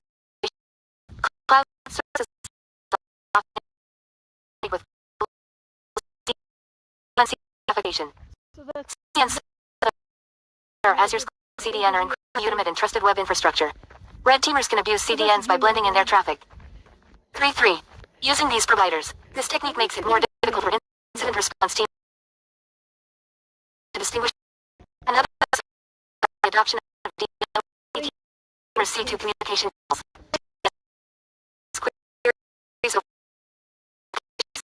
It is critical to note that while DOE provides obfuscation, it also introduces challenges in ensuring stable and reliable communication because some corporate networks might block non-standard DNS requests. Additionally, older C2 frameworks leveraged static callback intervals that could be detected by network monitoring systems. The introduction of jitter in C2 profiles opened up the door for red teamers to randomize their traffic associated with their agents and avoid predictable intervals.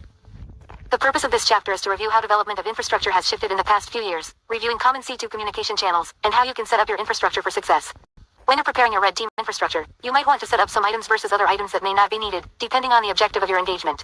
Red teams can operate from an assumed breach standpoint or start from the perimeter, which requires targeting an external application or user. We will dive deeper into the methodology side of red teaming in Chapter 4, Modern Red Teaming Methodology and Tools. Additionally, if social engineering is involved, you will need to prepare phishing infrastructure or vishing infrastructure, which we will discuss in Chapter 5, Social Engineering and Physical Assessments. Quote, an overview of red team infrastructure. In years past, red team infrastructure for command and control communications didn't need to be as sophisticated as needed today. However, there has been a shift in recent years. For example, leveraging CDNs makes red teamers' traffic appear to be from a legitimate company such as Microsoft or other cloud providers. The traffic from major cloud providers is typically trusted because real companies utilize CDNs for their infrastructure. This technique circumvents traffic filters a company might have in place on the perimeter if using CDNs. The infrastructure for a red team is the heart of your engagement and how your operation comes together as a whole. Different elements should be considered when building your infrastructure, including what is required for meeting your objective, securing your infrastructure, having backup infrastructure in place, and ensuring proper logging throughout the engagement lifecycle for reporting purposes. Command and control. Command and control servers are what operators use to manage their operation to remotely perform actions on victims' computers. These servers are dependent on the C2 type being used because there are tons of commercial and open source options. The C2 matrix is an available open source document that professionals in the field can reference to understand every C2 available from a commercial and public perspective with information on agent types, SOC support, and so on. The information is located at the top C2 options in the field from a commercial standpoint are Nighthawk by MDSEC and Cobalt Strike by Forta. The most common publicly available C2 frameworks supported by the community are Mythic, Sliver, Havoc, and Bad Rats. An advantage of public C2 frameworks is the flexibility for customization to be most effective, whereas commercial C2s can be more restrictive in terms of customization.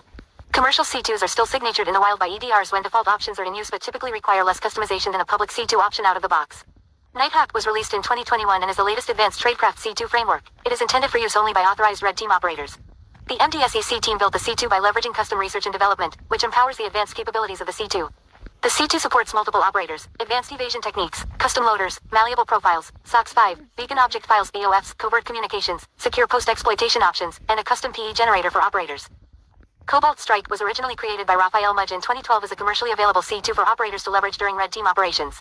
Cobalt Strike comes with an arsenal kit that is a tool suite of custom tools to improve your operator capabilities for a successful engagement. It includes a sleep mask kit, custom loaders, and other options to choose from.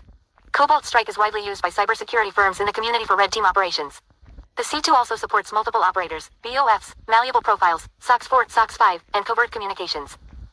Mythic is intended to serve as a plug-and-play architecture where operators have the ability to create changes to communication channels, agents, and other aspects as they operate. This C2 framework is the only one supporting Linux, Mac, and Windows implants that provides flexibility for operators. Additionally, Mythic supports SOX and secure communications. Mythic is made up of a web-based front-end utilizing React and Docker contained for the backend of the C2. Another great feature with Mythic is the ability to map tasks executed during an engagement to the MITRE framework.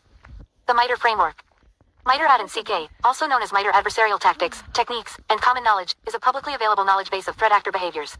These behaviors are mapped to specific tactics, techniques, and procedures (TDPs) that any organization can utilize to have a common language between offensive and defensive security teams.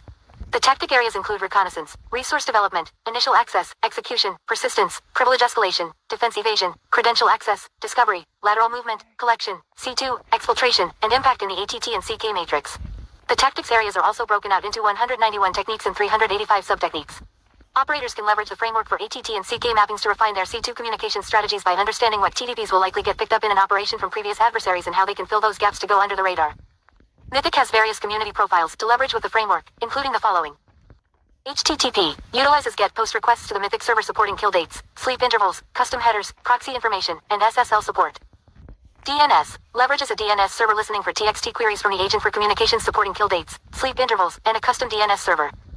HTTPX is a dynamic and customizable HTTP profile. There is a range of options that an operator can leverage, including callback domains, domain fallback, domain rotation, encrypted key exchange, jitter, sleep intervals, and agent messages. Discord leverages Discord's REST API for communications. WebSocket allows agents to connect through a static WebSocket connection with support for SSL, kill dates, and sleep intervals. Dynamite TTP employs extendable HTTP messages with dynamic modifications for the client and server supporting kill dates, sleep intervals, custom headers, proxy information, and SSL support. C2 communication channels. Command and control communications channels are required for an operator to communicate with the C2 server. These channels are used to send data, receive data, and maintain persistent access to an agent on a victim's machine. The communication methods are just as important as your evasion tactics when delivering your payload.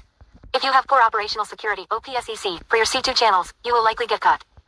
As blue teams have evolved over time, operators have had to make their traffic blend in with existing network traffic. The most common C2 communications methods today are DNS over HTTPs and HTTPS, although HTTPS seems to be the top method overall. DNS over HTTPS, though, provides encryption end-to-end similarly to using HTTPS. The DNS queries and DNS responses are sent over HTTPS. Operators can abuse this method to reach out to DNS providers specified by the operator, such as Cloudflare-DNS.com, and resolve the DNS queries all over an encrypted channel. HTTPS is legitimately used for web traffic across the internet. Most if not all networks will allow HTTPS protocol communication, which is a benefit for operators to disguise their traffic using these protocols. From an OPSEC perspective, it is best to not use HTTP in general because the traffic will be unencrypted. The safest way to have your traffic blend into an environment is to ensure that it is encrypted. Redirectors. Redirectors relay traffic incoming from an external standpoint and pass the traffic to the location specified, which could be to a host that is only reachable through the initial redirector. Redirectors are used for C2 traffic to hide the C2 server's location, deceive the traffic to look legitimate, and also protect your C2 server from being burned. The beauty of redirectors is that even if one of your redirectors gets burned, your C2 server is safe, and you can replace the external redirector with a new one without needing to reset any of your C2 infrastructure. Redirectors that will take less effort such as SOCAT or IP tables will blindly forward traffic to your C2 server, which can be a downfall from an operational security standpoint because internet scanners may be able to identify the malicious traffic. However, using more sophisticated redirectors that leverage reverse proxies with rules helps filter down only the traffic you want passed by leveraging specific user agents, allowing only certain source IPs or other specific conditions to protect the infrastructure. Redirector types. The following are redirector types, beginning with basic methods to more sophisticated methods. SOCAT is a client used to blindly forward all incoming connections, known as dumb pipe traffic. The tool establishes bidirectional streams between the specific IP and port. IP tables is typically used as a firewall tool to control network traffic and is a native component for Linux networking. With IP tables, you can have multiple rules and configurations for your port forwarding. Reverse proxies are used to protect your C2 backend by leveraging Apache or Nginx web server configurations to forward your traffic to the next web server specified. This helps protect the backend server's identity and leverage SSL certificates from an external point of view. Content Delivery Networks, CDNs, are a group of servers used to geographically distribute content from your site to provide faster performance for an end user. You can abuse CDNs by leveraging their distribution addresses that will be in front of your domain. CDNs are typically used alongside a reverse proxy setup and filter the web servers to allow only the CDN's source IPs to access the external redirector. CDNs with reverse proxy using rewrites combine a standard reverse proxy web server with a CDN in front of the web server and take into account rewrites specific in the Apache Nginx configuration. These rewrites can control the directive and manipulate the URL on the fly based off the configurations in place. Command and control setup. In this section, you will learn how to set up and execute operations with the Mythic C2. Figure 3:1 shows an example of building out infrastructure for a typical red team. CDNs for Redirector 1. Apache Redirector 1. Cloud Distribution Network. Cloud Distribution Network. Cloud Distribution Network. Cloud Distribution Network. CDNs for Redirector 2. C2 Server. Apache Redirector for example domain.com Domain Cloud Distribution Network. Cloud Distribution Network. Firewall. Firewall. Only allowing ingress access from CDN source IPs. Only allowing Apache Redirector source IP access to C2 ports. Only allowing Apache Redirector source IP access to C2 ports. Only allowing ingress access from CDN source IPs. Cloud Distribution Network. Cloud Distribution Network. Firewall. Firewall. Apache Redirector 1. Apache Redirector for example domain.com Domain. Figure 3:1. C2 infrastructure setup. To get started, you will need the following setup. Azure Ubuntu Server B1s to serve as the redirector. Azure Ubuntu Server B2 milliseconds to serve as the C2 endpoint. Azure CDNs for redirector domain. Operator box virtual machine or cloud instance. Windows testing box defender disabled. Once it is deployed, we will provision the Apache server for the domain being used for the redirector. A blog post from Optiv's attack and penetration team archived at references/redirectors/redirectorsoptiv.pdf provides easy-to-use Apache configs that you can leverage for your server for Apache's site configuration. You will also need to set up the A records for your domains being used for the infrastructure. For SSL certificate generation, you will also need to temporarily open 8443 to the world to retrieve certificates for the domain, and then you can filter it back down to allow only Azure CDN source IPs. Apache Redirector. Examples 3:1 through 3:4 walk through how to set up your Apache server for your redirector from installing to configuring the server. Example 3:1 installing Apache. Sudo apt update. Sudo apt full upgrade. apt-get install Apache 2. systemctl stop Apache 2. Service. e2n.ssl proxy remote tape rewrite proxy HTTP. Example 3:2 installing certificates for your domain. apt-get install certbot. Certbot cert only, standalone, preferred challenges httpd exampledomain.com. Register unsafely without email, agree tos. Example 3:3 Apache config for redirector. Less than virtual host, 80 greater than. Server name exampledomain.com. Rewrite engine on. Rewrite %% HTTPS off. Rewrite rule $$ $L R equals 301. Error log $APACHELOGDIR/error.log. Custom log $APACHELOGDIR/access.log combined less than virtual host greater than. Less than virtual host 443 greater than. Server name exampledomain.com. Remote app header X forwarded for. Proxy pass reverse. SSL proxy engine on SSL proxy verify on SSL proxy protocol TLSV 1.2. SSL certificate file /etc/let's encrypt /live /exampledomain.com /fullchain.com SSL certificate key file /etc/let's encrypt /live /exampledomain.com /cookie.com error log $APACHELOGDIR/error.log. Custom log $APACHELOGDIR/access.log combined less than virtual host greater than. Stream duration, 1 hour and 24 minutes. Example 3:4 adding in the IP of your C2 server and etc. posts. Echo less than C2 server IP greater than C2 domain greater than etc. posts. Now that your redirector. So, today. VR Mechatronics says. What is this talking about? It's a book. I'm TDSing an audiobook today. What do you think of it? Is it bad thing or a good thing? So, we went like this way, but I started here, but when we got to the house, yeah, I think I kind of went here. So we can see there's a full normal road here. Yeah, I don't like that. Then I kind of went, I think I went this way a bit, and around this and there, something like that. And then the normal way. So I was trying to find this way. Now it goes like this. So there's no signs for this, and also the grass here is overgrown. So we were actually on this, following like the edge, trying to find the way. But I went like down, I didn't find it, so I went down there and up there. Odd. So. No, here it is. Down here and up here. Yeah. Odd. So we're supposed to go not on the path, just through the woods here. I don't think I want to do that anyway, because there's a lot of people here, you know, always walking, and there's like bike sheds here, everything, with a golf club. So that's probably why they changed it to this way. But this is asphalt, and this is like just a straight gravel path. It's so boring. So maybe we'll just go like... It's nice there. Maybe go this way or something instead. Anyway, here was very nice. Very nice. Yeah, so we a little bit on the golf court over here. And then we went here and here and here. And here and here and here and here. So yeah, so we have some time left, like 20 minutes until I pick my kid up. So 10 minutes more here. So what to do next time? What to do next time? So I've got four more, my kids in school this term, just 4 more times. Then I guess I'll have to do the same at home, because I don't want to get, you know, I feel like I'm getting in a bit better shape.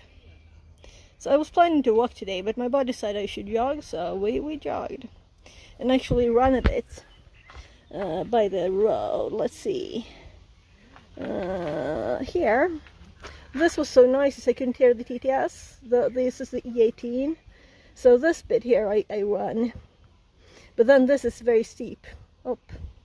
So then I walked a bit instead. Yeah.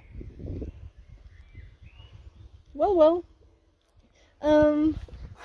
Let's go back up this. Or should we go a bit on this one? Yeah, because then I will have to stop because it's too steep to just jog.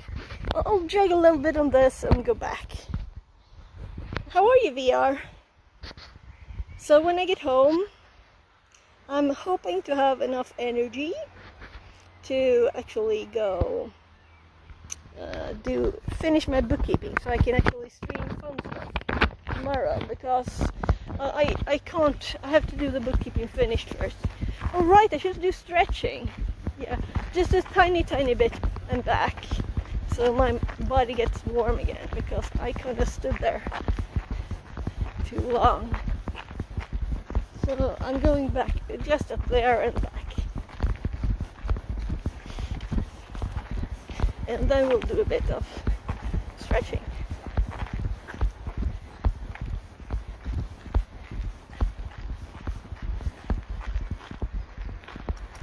Because I have been bad at stretching.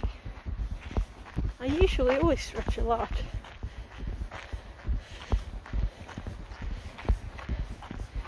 So, all the birds are everywhere.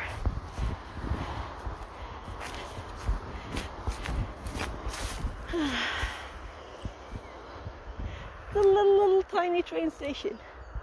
Right, it's just one track too. Right. So they really need to have a schedule there. Oh, those were cute. Cute flowers.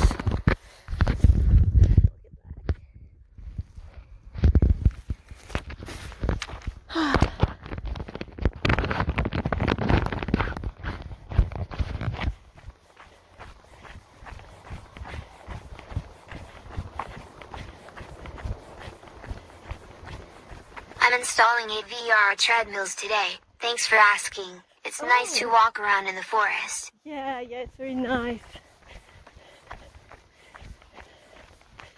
And there's so many birds now.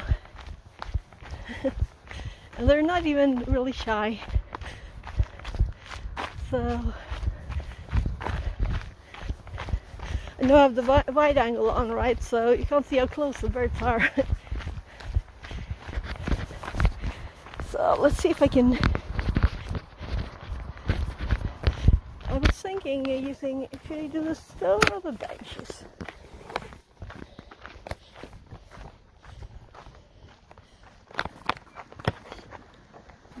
I'm like trying to untangle everything. See, can this one be actually standing? Kato says, "Hey ho." Translated from German.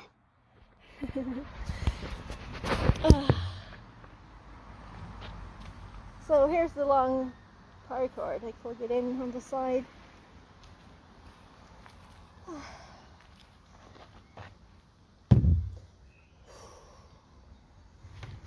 I guess I can chat with you any angle, but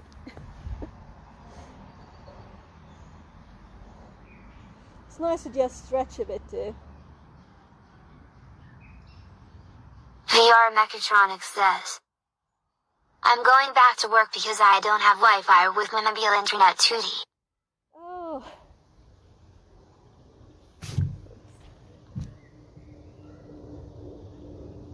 Treadmills.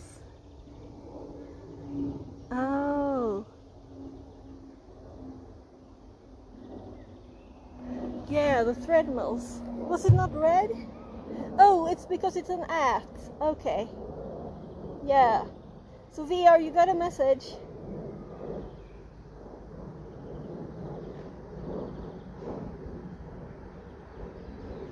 Yeah, this is what I want to get rid of.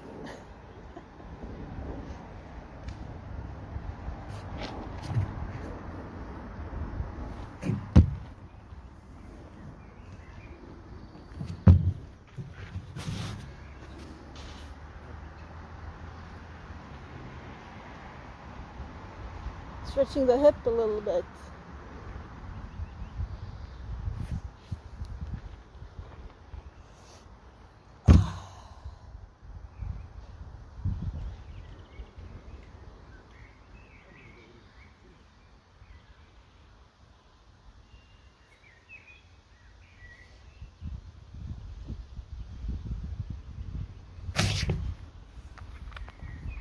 All the things I have here.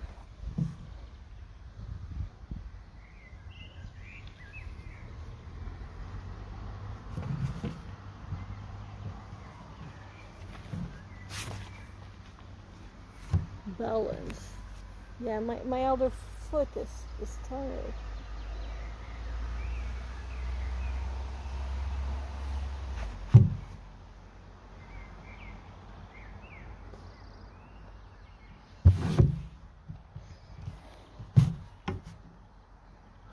Stretching my hips or my butt actually right now.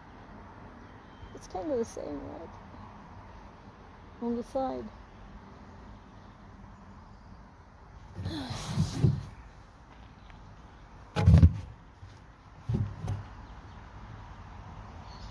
Theoretically, it should withstand 320 kilograms. Ah, nice. So most people. That's nice.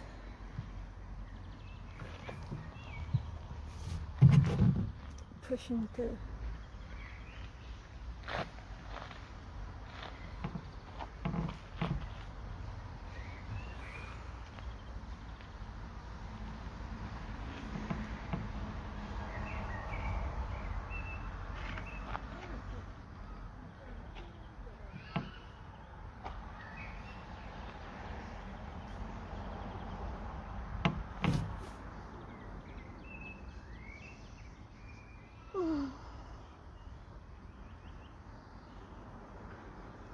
No twigs in my hair at least.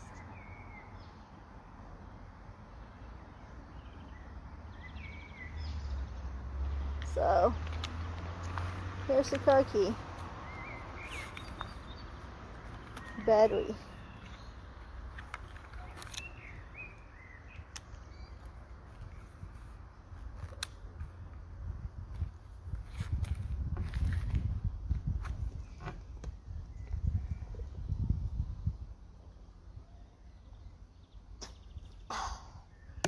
Water is so nice when you're thirsty. So I don't have this thing on anymore, so I guess I'll hold it. And let's put the charger back in. You never know. Well, I think it's 70 something. present. So it's very nice today too.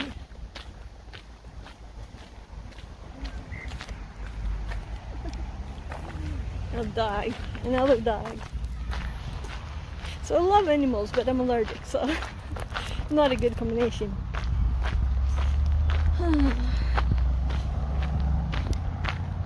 There at the end there was someone having two dogs and walking, and she was like so far ahead that one of the dogs was here, like by my car. Fixerbot says. Thanks for the alert to Bez for me. Thanks for the look. Yeah, so I might start the book again. I did actually lock the car again instead of unlocking it. Yeah, I don't think I need anything from the bag. So it is a bit odd to sit in the car with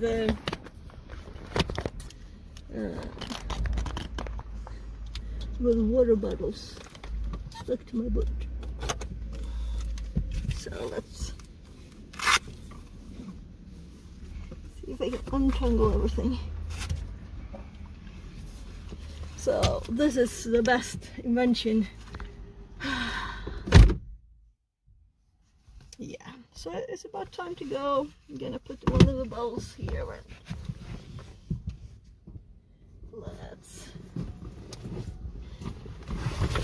let's listen to the book while I drive back. Oh yeah, my kid wanted chewing gum and I actually found some. So when he gets from school, he can get strawberry chewing gum.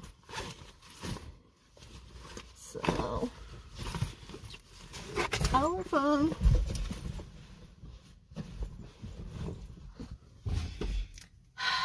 Yeah, so I'm not that warm.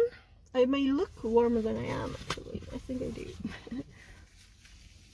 I'm a bit sweaty, but not a lot. It was just enough wind, and I want to be warm, you know.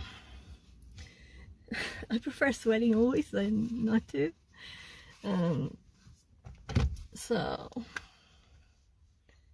let's increase the light so I can see something. Yeah, let's get rid of that. And some hotspot for my other phone. Wi-Fi. Oh, so many notifications to scroll through. And then we're gonna drive. And it just says that this is the train tracks. Beware of wires. If they're falling down, don't go there. Which is quite obvious, right? So, security now. Yeah, we did that last time. This one actually has 27%. Okay, power. I haven't charged it or anything since last time. So I'm just opening Twitch on this phone. So we're ready for the end later. And let's actually... Stream duration, 1 hour and 39 minutes. Let's actually hop back to past the TTS to the book. And I didn't hear the last bits there. Redirector types. C2 communication channels. Seriously, Command and control communications channels are required for an operator to communicate with the C2 server. These channels are used to send data, receive data, and maintain persistent access to an agent on a victim's machine. The communication methods are just as important as your evasion tactics when delivering your payload. If you have poor operational security (OPSEC) for your C2 channels, you will likely get caught. As blue teams have evolved over time, operators have had to make their traffic blend in with existing network traffic. The most common C2 communications methods today are DNS over HTTPs and HTTPS, although HTTPS seems to be the top method overall. DNS over HTTPS still provides encryption end-to-end similarly to using HTTPS. The DNS queries and DNS responses are sent over HTTPS. Operators can abuse this method to reach out to DNS providers specified by the operator, such as Cloudflare-DNS.com, and resolve the DNS queries all over an encrypted channel. HTTPS is legitimately used for web traffic across the internet. Most if not all networks will allow HTTPS protocol communication, which is a benefit for operators to disguise their traffic using these protocols. From an OPSEC perspective, it is best to not use HTTP in general because the traffic will be unencrypted. The safest way to have your traffic blend into an environment is to ensure that it is encrypted. Redirectors. Redirectors relay traffic incoming from an external standpoint and pass the traffic to the location specified, which could be to a host that is only reachable through the initial redirector. Redirectors are used for C2 traffic to hide the C2 server's location, deceive the traffic to look legitimate, and also protect your C2 server from being burned. The beauty of redirectors is that even if one of your redirectors gets burned, your C2 server is safe, and you can replace the external redirector with a new one without needing to reset any of your C2 infrastructure. Redirectors that will take less effort such as SOCAT or IP tables will blindly forward traffic to your C2 server, which can be a downfall from an operational security standpoint because internet scanners may be able to identify the malicious traffic. However, using more sophisticated redirectors that leverage reverse proxies with rules helps filter down only the traffic you want passed by leveraging specific user agents, allowing only certain source IPs or other specific conditions to protect the infrastructure. Redirector types. The following are redirector types, beginning with basic methods to more sophisticated methods. SOCAT is a client used to blindly forward all incoming connections, known as dumb pipe traffic. The tool establishes bidirectional streams between the specific IP and port. IP tables is typically used as a firewall tool to control network traffic and is a native component for Linux networking. With IP tables, you can have multiple rules and configurations for your port forwarding. Reverse proxies are used to protect your C2 backend by leveraging Apache or Nginx web server configurations to forward your traffic to the next web server specified. This helps protect the backend server's identity and leverage SSL certificates from an external point of view. Content Delivery Networks, CDNs, are a group of servers used to geographically distribute content from your site to provide faster performance for an end user. You can abuse CDNs by leveraging their distribution addresses that will be in front of your domain. CDNs are typically used alongside a reverse proxy setup and filter the web servers to allow only the CDN's source IPs to access the external redirector. What do you think about the TTS? CDNs with reverse proxy using rewrites combine a standard reverse proxy web server with a CDN in front of the web server and take into account rewrites specific in the Apache Nginx configuration. These rewrites can control the directive and manipulate the URL on the fly based off the configurations in place. Command and control setup. In this section, you will learn how to set up and execute operations with the Mythic C2. Figure 3:1 shows an example of building out infrastructure for a typical red team. CDNs for Redirector 1. Apache Redirector 1. Cloud Distribution Network. Cloud Distribution Network. Cloud Distribution Network. Cloud Distribution Network. CDNs for Redirector 2. C2 Server. Apache Redirector for example domain.com Domain Cloud Distribution Network. Cloud Distribution Network. Firewall. Firewall. Only allowing ingress access from CDN source IPs. Only allowing Apache Redirector source IP access to C2 ports. Only allowing Apache Redirector source IP access to C2 ports. Only allowing ingress access from CDN source IPs. Cloud Distribution Network. Cloud Distribution Network. Firewall. Firewall. Apache Redirector 1. Apache Redirector for example domain.com Domain. Figure 3:1. C2 infrastructure setup. To get started, you will need the following setup. Azure Ubuntu Server B1 to serve as the redirector. Azure Ubuntu Server B2 milliseconds to serve as the C2 endpoint. Azure CDNs for redirector domain. Operator box virtual machine or cloud instance. Windows testing box Defender disabled. Once it is deployed, we will provision the Apache server for the domain being used for the redirector.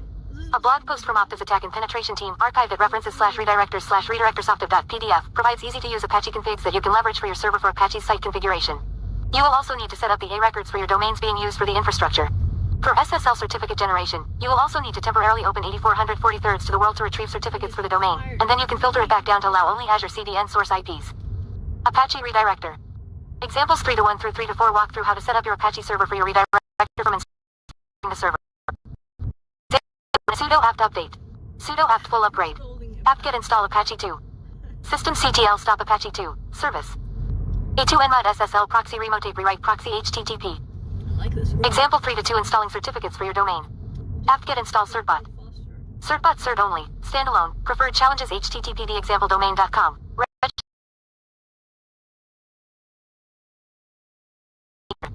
Less than virtual host, 80 greater than. Server name example domain.com. Rewrite engine on. Rewrite con percent HTTPS off. Rewrite rule caret, $L, R equals 301. Error log $APACHELOGDIR/error.log. Custom log $APACHELOGDIR/access.log combined less than virtual host greater than. Let's see if I can. Less than virtual host, 443 greater than. Server name example domain.com. Remote IP header X forwarded for. Proxy path. Figure 3:2 shows how to update it for HTTP, but you must ensure that you update the rules for both HTTP and HTTPS. Figure 3:2. Filtering HTTP. Next, you will create a CDN for your redirector domain with Azure Classic CDN, as demonstrated in Figure 3:3. Figure 3:3. Creating CDN endpoint. Next, you will configure the compression and caching settings on your CDN endpoint, as illustrated in Figure 3:4.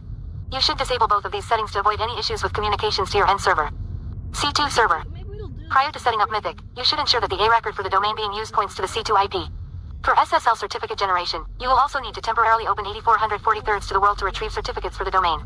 You will change the firewall rules after this step to allow traffic only from your redirector IP. Example 3 to 5 demonstrates how to install certificates from Let's Encrypt for your domain on your C2 server and move them into your Mythic directory. The $Mythic directory should be set to where your Mythic directory is stored on your C2 server. Figure 3 to 4. Compression and caching configurations. Example 3 to 5 installing certificates for your domain. Mythic directory equals opt mythic. Sudo apt-get install certbot. Certbot cert only, standalone, preferred challenges HTTPD. ExampleDomain.com. Register unsafely without email. Agree to cp/etc/let'sencrypt/live/exampledomain.com/privty.pem $Mythic directory cp/etc/let'sencrypt/live/exampledomain.com/fullchain.pem $Mythic directory. After the certificates are generated, lock down your instance to allow only your redirector's IP access via HTTPS 443. Taking this step will prevent scanners from directly reaching your C2. If the cloud instance where your C2 is hosted gets identified as malicious and is reachable from the internet, you risk your instance being taken down by the cloud provider, along with scanners lighting up while scanning your host. Additionally, you can now remove your record from your C2 domain because the change in example 3 to 5 will show the redirector server where the C2 domain points to. Next, you can install Mythic by using the steps shown in example 3 to 6. Example 3 to 6 installing Mythic. Git clone cd mythic /install.ubuntu.sh. Out of the box, Mythic does not come with any C2 profiles or agents. To install specific agents and profiles, you can use the various options available at the following locations. Mythic agents. Mythic C2 profiles. For this walkthrough, you can install the HTTP C2 profile in the Apollo agent, as shown in example 3 to 7. We will leverage the HTTP profile because it operates on the same protocol as the Mythic server rather than the other profiles for the purpose of this walkthrough. The HTTP profile includes the ability to set kill dates and sleep intervals, as well as customize the headers, proxy information, and SSL support. The Apollo agent is. So let's.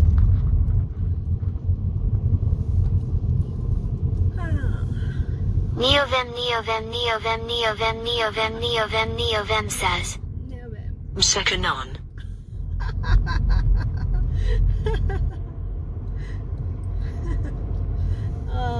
It's too dark purple for me to be able to read on the screen, but I can kind of guess what that name is.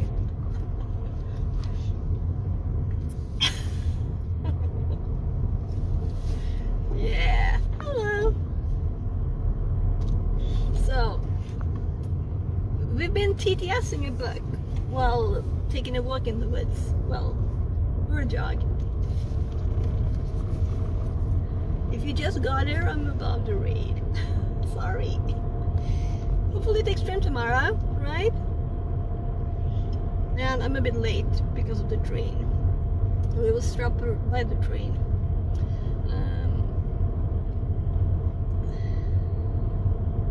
So I almost canceled a raid by mistake.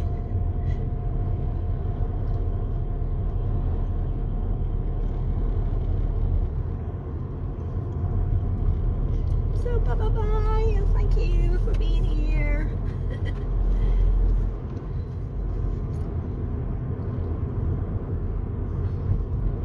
Bye. I'm not in there this time.